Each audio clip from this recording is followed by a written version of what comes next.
자, 오늘이 3월 1일인데요. 저는 3월 하면 가장 먼저 생각나는 게 있습니다. 뭐냐면 새학기 개강, 그리고 꽃 피고 새우는 봄이 오지요.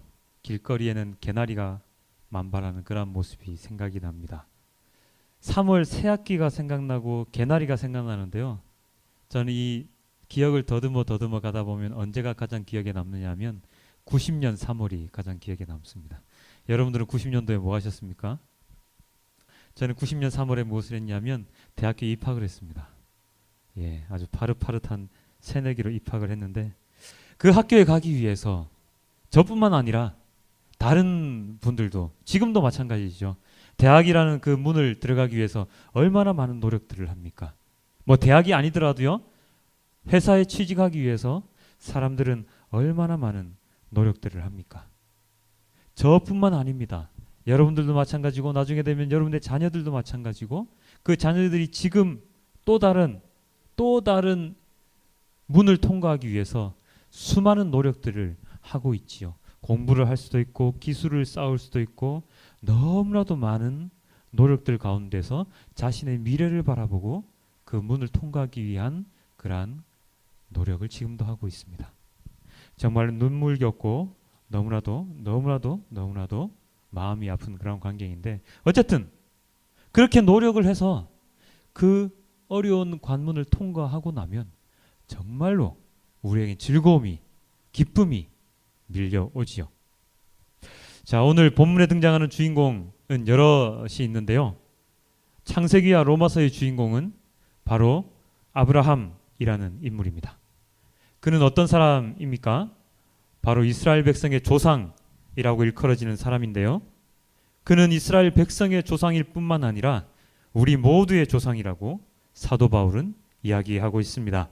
로마서 4장 16절 오늘 읽은 본문에 이렇게 나와 있죠. 아브라함은 우리 모든 사람의 조상이라. 혹시나 여러분도 아브라함이 나의 조상이다라고 생각을 하십니까? 아닌데 그 사람은 유대인이잖아요. 외국인인데 왜 내 조상이지? 자, 그렇다면 왜 사도 바울은 우리에게 아브라함은 우리 모든 사람의 조상이라고 이야기를 했을까요? 피도 다르고 혈통도 다르고 민족도 다른데 굉장히 대단한 사람이었나요? 그래서 사도 바울이 우리 보고 그는 우리의 조상이라고 얘기를 했을까요? 이 구절을 되게 많이 봤었습니다. 예전에도.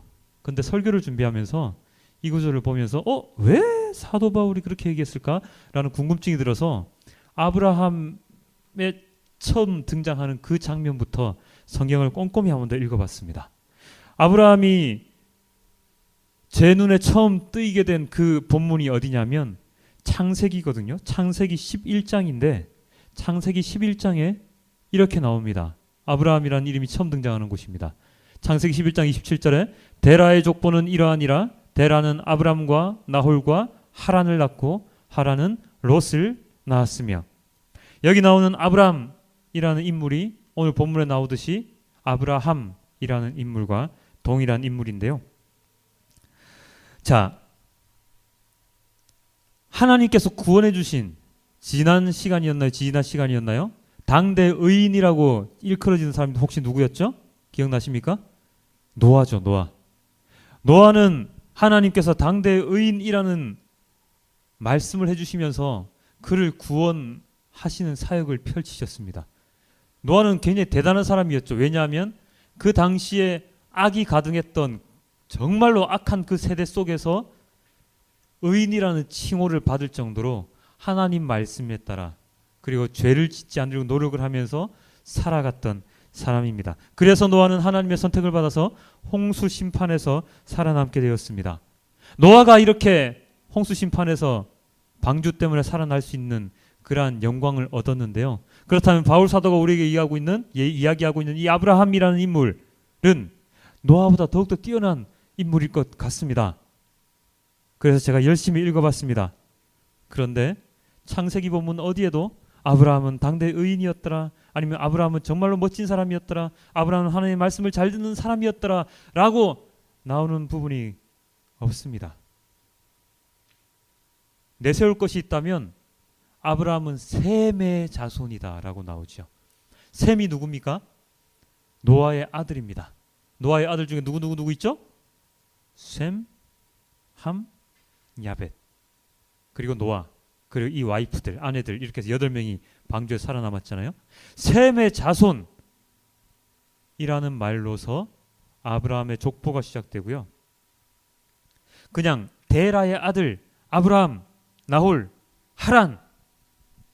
하란이었다. 그냥 데라의 아들 아브라함이었을 뿐입니다. 그리고 그 뒤에 계속해서 나오는 창세기 본문을 읽어봐도 아브라함이 뭔가 뛰어난 게 별로 없습니다.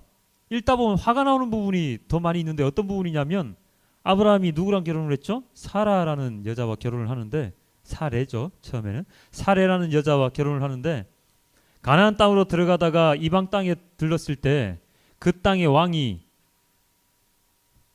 사라를 자기의 그 아내라고 알면 자기를 죽이고 사라를 자기의 왕의 첩으로 삼을까봐 사라를 자기 누이 동생이라고 2번이나 속이기까지 합니다. 그게 비겁하죠. 여자 입장에서 얼마나 그 비참합니까, 그죠? 이 남편이 나를 지금 말이야 뭐 심지어는 그 사라가 왕의 첩으로 들어가거든요.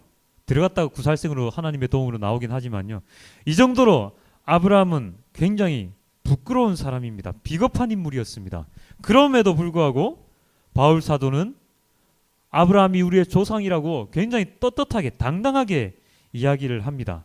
그래서 무엇인가 또 다른 것이 숨겨져 있겠거니 싶어서 창세기를 계속 읽어봤죠. 읽어보는데 약간은 조금 좀 특별한 걸 제가 발견을 할 수 있었습니다. 어떤 부분이냐 하면은요, 바로 이 부분입니다. 가장 유명한 구절인데요. 창세기 12장 1절입니다. 여호와께서 아브라함에게 이르시되 너는 너의 고향과 친척과 아버지의 집을 떠나 내가 내게 보여줄 땅으로 가라. 이렇게 여호와께서 말씀하셨을 때 아브라함은 예, 알겠습니다 라고 아무 말 없이 그냥 떠났습니다. 그리고 이런 부분이 또 나오죠. 7절에서 8절 사이인데요. 여호와께서 아브라함에게 나타나 이르시되 내가 이 땅을 내 자손에게 주리라 하신지라. 자기에게 나타나신 여호와께 그가 그곳에서 제단을 쌓고 거기서 베델 동쪽 산으로 옮겨 장막을 치니 서쪽은 베델이요 동쪽은 아이라. 그가 그곳에서 여호와께 제단을 쌓고 여호와 이름을 부르더니. 좀 특별했습니다. 어떤 부분이요? 그가 그곳에서 제단을 쌓고, 그가 그곳에서 여호와께 제단을 쌓고 여호와의 이름을 부르더니. 아브라함은요, 옮기는 곳마다 제단을 쌓아서 하나님께 제사를 드리고 하나님을 불렀습니다. 12장 1절에 나와 있는 하나님의 명령에 아무런 말 없이 순종했던 그 모습과 옮길 때마다 이렇게 제단을 쌓았던 이 모습, 그리고 여호와를 불렀던 이 모습을 빼면 아브라함은 정말로 평범하기 그지없는 그 시대의 다른 족장과 마찬가지의 그런 인물이었습니다. 셈의 자손이었던 것과 하나님 말씀에 군말 없이 나갔던 것, 제단을 쌓는 것을 제외하고는 그 어떠한 특별함을 우리는 찾을 수가 없습니다. 저는 찾을 수가 없었습니다. 그런데 그는 어떻게 우리의 조상이 되었을까요? 그 답은 로마서에 나와 있습니다. 로마서 4장 17절 이렇게 나와 있습니다. 기록된 바 내가 너를 많은 민족의 조상으로 세웠다 하심과 같으니. 내가 너를 많은 민족의 조상으로 세웠다. 누가 누구에게 한 말입니까? 여호와 하나님께서 아브라함에게 하신 말씀이시죠. 단지 이것입니다. 하나님이 아브라함에게 내가 너를 조상으로 세우겠다. 내가 너의 자손들을 번성하게 하겠다. 내가 너를 가나안 땅으로 들어가게 하겠다. 이렇게 말씀하신 것으로 아브라함은 우리의 조상이 되었고, 그리고 자손이 번성하게 되었으며 가나안 땅에 들어가서 정착을 할 수 있게 되었습니다. 단지 이것 하나입니다. 단지 이것 하나. 내가 너를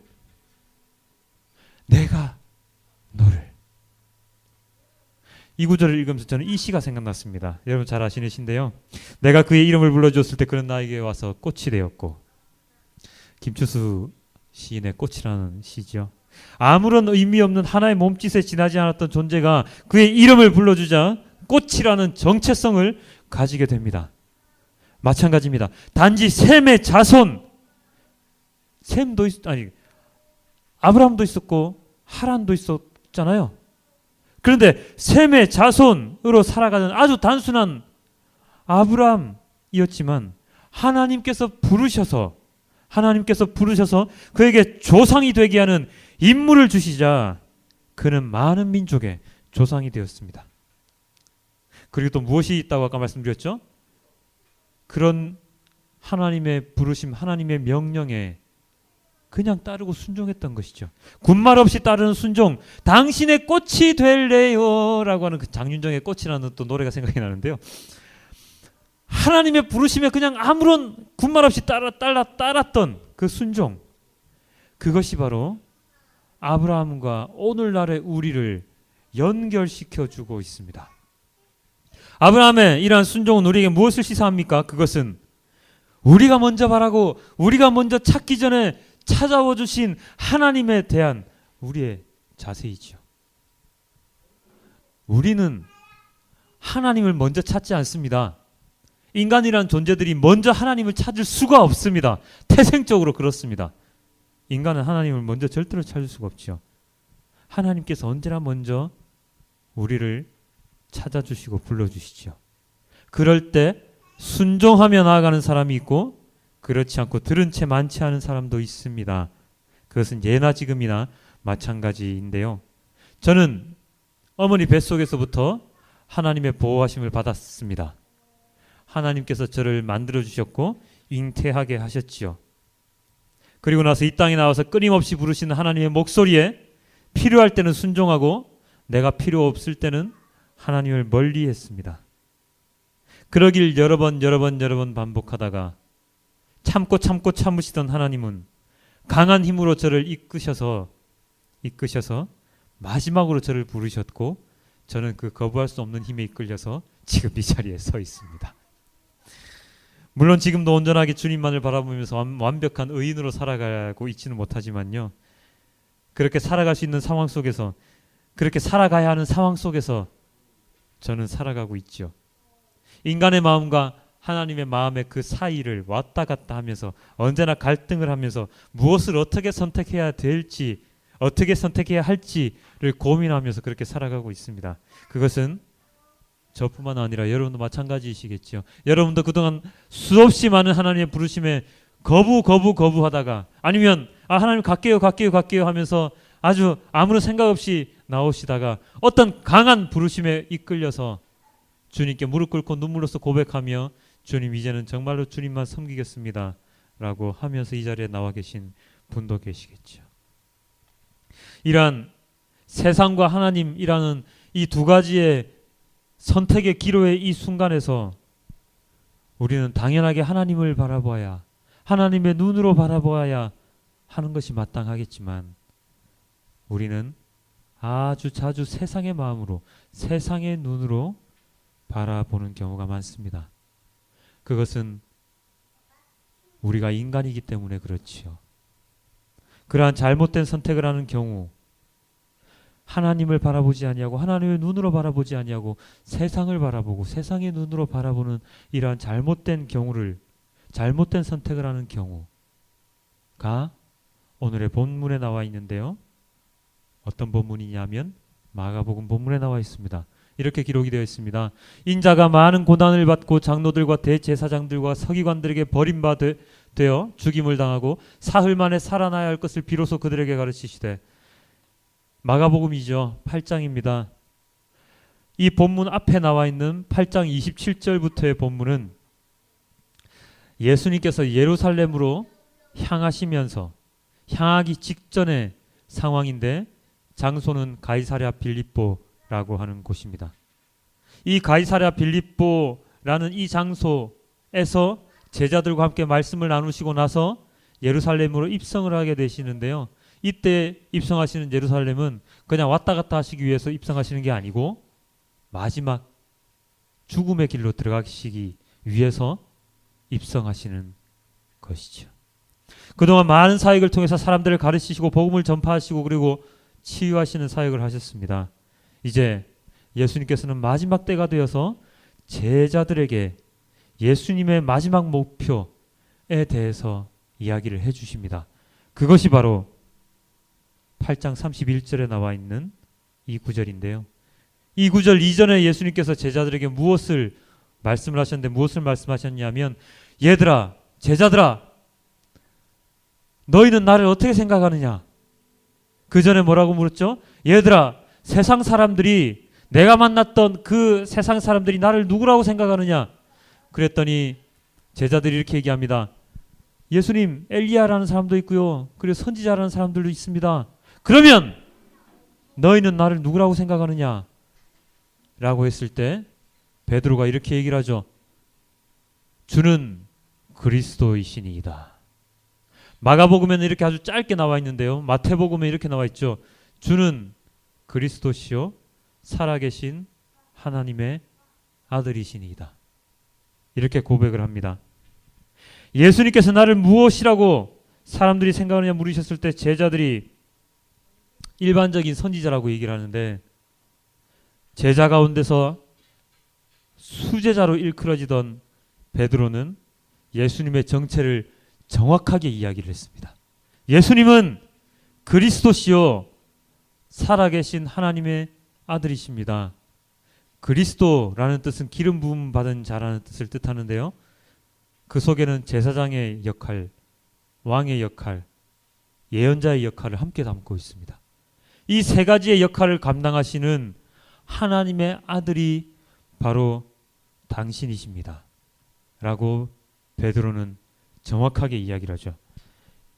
이 말을 함으로써 베드로는 예수님께 어떠한 칭찬을 듣게 되느냐면 내가 너 베드로 반석 위에 교회를 세울 것이요 천국 열쇠를 너에게 줄 것이다. 땅에서 매면 땅에서도 그렇게 천국 열쇠를 주겠다라고까지 이야기를 하시죠. 그런데 여기까지는 분위기가 굉장히 좋았습니다. 베드로 칭찬해 주시고 천국 열쇠 주시고 정말 분위기가 좋았는데 예수님께서 이 말씀을 딱 하시자 나는 이제 대제사장들, 서기관들, 그와 같은 종교 지도자들에 의해서 죽임을 당할 것이야. 그리고 사흘 만에 살아날 것이야. 라고 말씀하시는 예수님 지상 최대 사역의 내용을 말씀하시자마자 조금 전까지 칭찬을 들었던 베드로가 어떻게 이야기를 했습니까? 이렇게 얘기를 했죠. 드러내놓고 이 말씀을 하시니 베드로가 예수를 붙들고 항변하매. 베드로가 예수님 붙들고 항변합니다. 이 구절에 나와 있는 항변함의 뜻이 어떠한 뜻이냐면요. 예수님 그러시면 안 돼요. 예수님 저희를 놔두고 죽으신다니 그게 무슨 말입니까? 제가 지켜드릴 겁니다. 우리 제자들이 예수님 돌아가지 못하게 죽지 못하게 지킬 것입니다. 예수님 절대로 보낼 수 없습니다. 라고 이야기하는 모습입니다. 죽임을 당하시면 안 된다고요. 예수님 끝까지 우리 왕으로 남아 계셔야 한다고요. 이 베드로의 이 말림은 어떠한 의미가 있느냐 하면은요. 이전에 그런 일들이 있었던 것 혹시 기억나십니까? 예수님께서 5,000명을 먹이시고 오병이어 사건이었죠. 5,000명을 먹이시고 그리고 그 외 많은 사역들을 통해서 사람들을 살리셨습니다. 사람들 치유하셨죠. 그때 사람들의 반응이 어땠습니까? 이분을 우리의 왕으로 세우자. 그렇게 해서 그 예수님을 정치적인 왕으로 세우자는 그러한 움직임이 일어났습니다. 그때 예수님 어떠한 반응을 보이셨죠? 조용히 그들 곁을 떠나서 한적한 곳으로 가셨지요.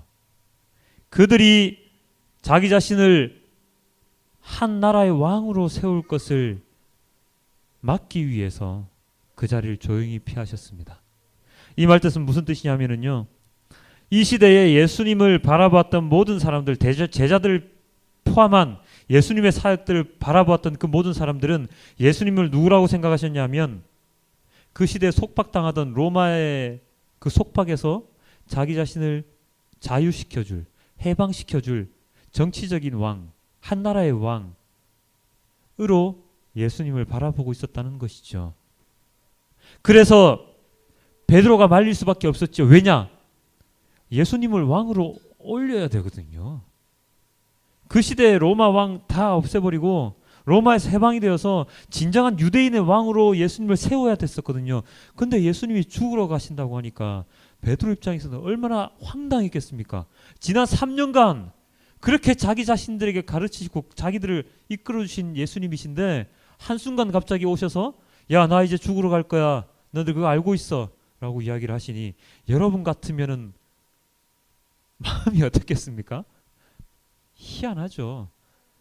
오늘날로 친다면 이거 비유가 안 될지도 모르겠지만 만약에 문재인이라는 사람 아니면 박근혜라는 사람이 당에서 대표를 하고 있는데 이제 대선에 나가야 되는데 나 대선 안 나갈 거야. 나 이제 죽을 거야. 라고 믿고 있었는데 그 사람 나는 이제 모든 것 다 내팽개치고 갈 거야. 라고 얘기를 하는 것과 똑같은 것이죠. 너무나도 긴 시간 동안 그분을 왕으로 모시려고 추대하려고 그렇게 기다리고 있었는데 그분이 갑자기 자기의 몸을 버리신다고 얘기를 하시니 얼마나 힘들었겠습니까? 베드로가 예수님의 이 말씀을 하시기 직전에는 칭찬받고 정말로 예수님께서 인정하셨던 수제자였는데 베드로는 항변을 함을 통해서 예수님의 사역을 막아 나섰습니다. 그때 예수님의 반응은 어떠했습니까? 예수님께서는 이렇게 반응을 보이셨죠.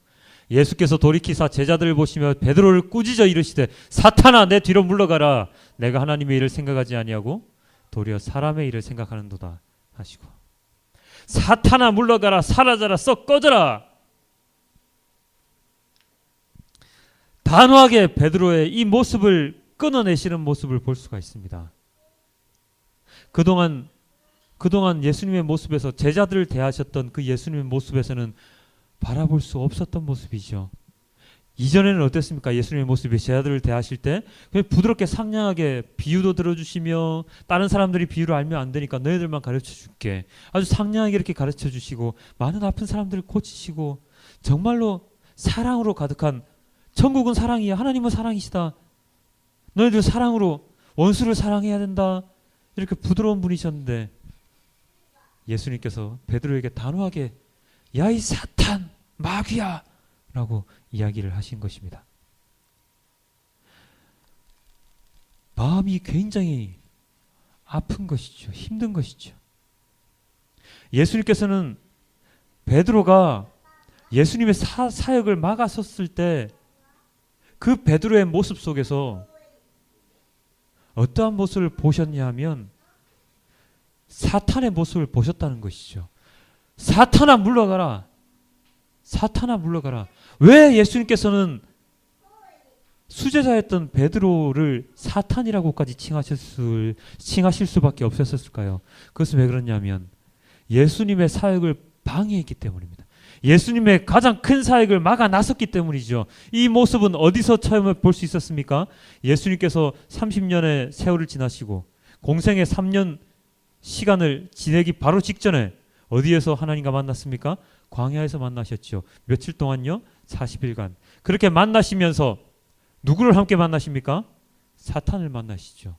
사탄을 만났을 때 그 사탄들은 예수님을 향하여 무엇이라 얘기합니까? 돌을 떡덩이가 되게 해봐라. 높은 곳에서 떨어져 봐라. 내 밑을 들어가 봐라. 그 모든 것의 목적은 무엇일까요? 예수님의 앞으로의 모든 사역을 막아서기 위함입니다. 예수님께서 이 땅에 오신 목적을 아예 깡그리 무너뜨리기 위함이죠. 마찬가지입니다. 예수님께서 마지막으로 십자가의 길을 가겠다라고 얘기를 하셨는데 그 길을 베드로가 딱 막아 나섰어요.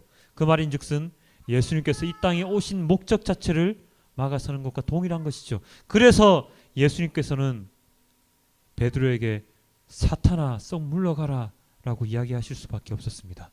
그 어떠한 말에도 예수님께서는 꿈쩍하지 않으셨지만 예수님의 사역을 거부하는, 예수님의 사역을 방해하는 그 어떠한 그 단 한 마디 말에 예수님께서는 그를 사탄이라고 꾸짖으시면서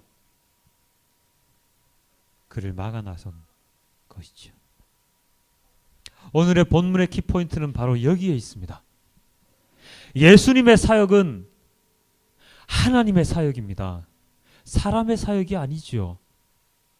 이 시대 제자들과 사람들은 사람의 일을 생각했습니다. 하나님의 일을 생각하지 않았습니다. 예수님을 하나님의 아들이라고 그 정체를 확인했던 베드로조차도 사람의 일을 먼저 하나님의 일을 먼저 생각하기보다 사람의 일을 먼저 생각했지요. 내가 하나님의 일을 생각하지 아니하고 도리어 사람의 일을 생각하는도다라고 하나님께서 말씀하셨지 않습니까? 예수님의 사역은 사람들이 생각하고 계획해서 이루어지는 사역이 아니죠. 하나님께서 계획하시고 하나님께서 운행하시는 그러한 사역입니다. 오직 하나님의 계획으로 인해서 하나님의 힘으로 이루어지는 그러한 사역입니다. 그것은 처음 살펴보았던 아브라함의 일과도 연관이 있지요. 만약에 사람의 방식대로 일처리를 하셨다면, 그리고 아브라함이 사람의 사고방식으로 생각을 했다면 아브라함은 자신이 살던 그곳에서 떠나지 못했을 것입니다. 그렇게 쉽게 나오지 못했을 것입니다. 생각해 보십시오. 만약에 여러분에게 하나님이 갑자기 나타나셨어요. 꿈에서든 아니면 환상으로든. 아브라함에게는 환상으로 나타나셨는데, 만약 여러분에게 하나님이 나타나셔서 야, 너 지금 살고 있는 이 집 다 내팽개치고 너네 가족 다 내팽개치고 내가 말하는 땅으로 가. 그 땅이 어딘지 아느냐? 저기 황무지 땅이야. 너 그 땅으로 가. 저 사막 땅으로 가. 라고 하나님께서 여러분에게 말씀하신다면 여러분들은 예, 가겠습니다. 라고 선뜻 대답할 수 있습니까? 저요, 이 집 사느라 얼마나 고생 많이 했는데요. 이 집 좀 더 오르면 저 팔고 갈게요. 아유, 우리 딸이 지금 좋은 학교에서 공부하고 있는데 딴 데 그쪽으로 가면 학군이 안 좋아서 얘 교육이 별로 안 좋아요. 애 좀 더 크고 나면 대학 가고 나면 저 이사할게요. 하나님 말씀만 다 들어드릴게요. 그때 되면 제 모든 거 다 할게요. 라고 이야기하지 않겠습니까? 솔직하게 생각해 보십시오. 그렇지 않겠습니까? 그렇게 생각하는 것이 인간의 생각입니다. 당연한 생각이죠. 내가 하는 일이 전부인 양, 내가 하는 일이 다 옳은 것인 양, 내가 하는 생각이 다 똑바른 것인 양, 우리는 생각하고 그렇게 행동을 합니다. 마치 예수님의 앞길을 막았었던 베드로처럼 말입니다. 베드로는 아브라함과 같은 사람이 아니었습니다. 예수님의 말씀에, 하나님 말씀에 바로 순종할 수 있는 그런 사람이 아니었습니다. 바로 순종하지 못하는 그 이유는 예수님에 대한, 하나님에 대한 믿음이 부족했기 때문입니다. 예수님께서 제자들을 대하실 때 언제나 하신 말씀이 있죠. 야, 이 믿음이 없는 자들아, 야, 이 믿음이 작은 자들아, 너네는 이 배 위에서 바람 부는 이 풍랑조차도 견디지 못하느냐? 너희 믿음이 그밖에 안 되느냐? 이 이방 나라의 사람, 이 사람의 믿음이 유대인의 믿음보다 더 크도다. 믿음이 여전히 이 제자들에게는 없었습니다. 그렇지만 아브라함에게는 그 믿음이 있었죠. 아브라함은 그 믿음을 가지고 다른 거 아무것도 없었지만, 노아처럼 의인도 아니었지만 그냥 하나님에 대한 믿음을 가지고 있었기 때문에 아브라함은 하나님이 말씀하시는 대로 순종하며 나갔고 어디를 가든지 제단을 쌓아서 하나님을 부르면서 살아갈 수 있었습니다. 왜 그런 거 있잖아요. 남자들이 잘 쓰는 말, 야, 오빠 믿지? 그 말 하는 이유가 뭡니까? 오빠 믿으면 어딘지 따라와, 내가 다 책임져 줄게. 이건 마찬가지 아닙니까? 그러면 정말 그 오빠를 믿는 여자들은 따라가잖아요. 그 뒤에 무슨 일이 있을지 알지도 못하면서 따라가잖아요. 마찬가지입니다. 믿음이 있다면 그 누군가가 자기 자신에게 무엇을 말했을 때 군소리 안 하고 따라가지요. 제가 만약에 여러분에게 믿음이 엄청 좋은 사람이어가지고 여러분 저를 따라오십시오, 이 9층의 소리 떨어져서 죽지 않습니다 라고 얘기한다면 여러분도 같이 따라가지 않겠습니까? 그렇게 해서 이단 따라가는 거잖아요. 사람들이 내가 성령이야, 믿어. 그래서 잘못된 믿음을 가지고 이단으로 쫓아가지 않습니까? 그 믿음이 베드로에게는 없었지요. 제자들에게는 없었지요. 우리들에게도 지금 없는 것이죠. 그렇기 때문에 우리는, 베드로는, 예수님의 제자들은 하나님의 말씀에 순종하지 못하고 주님의 계획을 먼저 생각하는 것이 아니라 사람의 일을 먼저 생각하는 것이죠. 그런데 말입니다, 예수님께서 우리에게 얘기하시지 않습니까? 하나님의 일을 먼저 생각해야지 사람의 일을 생각하면 안 된다. 하나님의 일을 먼저 생각해야지 사람의 일을 먼저 생각하면 안 된다. 그 말의 이면에는 무슨 뜻이 있습니까? 하나님을 제대로 믿어야 된다. 너네들 마음대로 믿지 말고 하나님을 제대로 믿어야 된다 라고 이야기를 하고 계시죠. 그래서 예수님께서는 제자들에게 이 이후의 본문에서 이렇게 얘기하시죠. 누구든지 나를 따라오려거든 자기를 부인하고 자기 십자가를 지고 나를 따를 것이니라. 누구든지 자기 목숨을 구원하고자 하면 잃을 것이요 누구든지 나와 복음을 위하여 자기 목숨을 잃으면 구원하리라. 나를 부인하고 내가 가진 모든 것을 버리고 내가 가진 욕심을 버리고 내가 가지고 있는 재물들 다 버리고 나의 권력, 명예 다 버리고 너의 십자가를 지고 예수님을 따라오기를, 나의 십자가를 지고 예수님을 따라오기를 원하셨습니다. 나의 목숨을 위해서 내가 살기 위한 방편을 무엇이라도 마련을 한다면 그는 목숨을 잃을 것이요 내가 가진 모든 것을 버리고 나의 목숨조차도 버리고자 하는 그런 마음을 가지고 예수님을 따라오면 그는 구원을 받을 것이다 라고 이야기를 하십니다. 예수님과 복음, 천국 복음을 위해서 자기의 모든 것을 목숨까지도 버릴 각오를 하고 따르면 구원을 선물로 받을 수 있는 것입니다. 양다리 걸치고 이 세상에도 한 다리 걸치고 하나님 나라에도 한 다리 걸치고 이렇게 양쪽으로 가다 보면 나중에 쭉 갈라져서 가랑이 찢어져서 그 사람은 떨어지고 맙니다. 어디로 떨어집니까? 지옥으로 떨어지고 맙니다. 양다리를 온전하게 하나님 나라로 걸치고 있어야 하는데 그렇지 못한 경우에는 하나님께서 얘기하셨듯이 구원의 길에서 멀어질 수밖에 없는 것이죠. 제가 서두에 대학 입학 취직에 대한 얘기를 드렸지요. 그 모든 것들은 무슨 일입니까? 사람의 일이죠. 사람의 일은요, 사람들이 노력하면 이룰 수 있습니다. 열심히 공부하면, 뭐 집중하지 않고 공부하면 모르겠지만 열심히 공부하면 좋은 대학 갈 수 있습니다.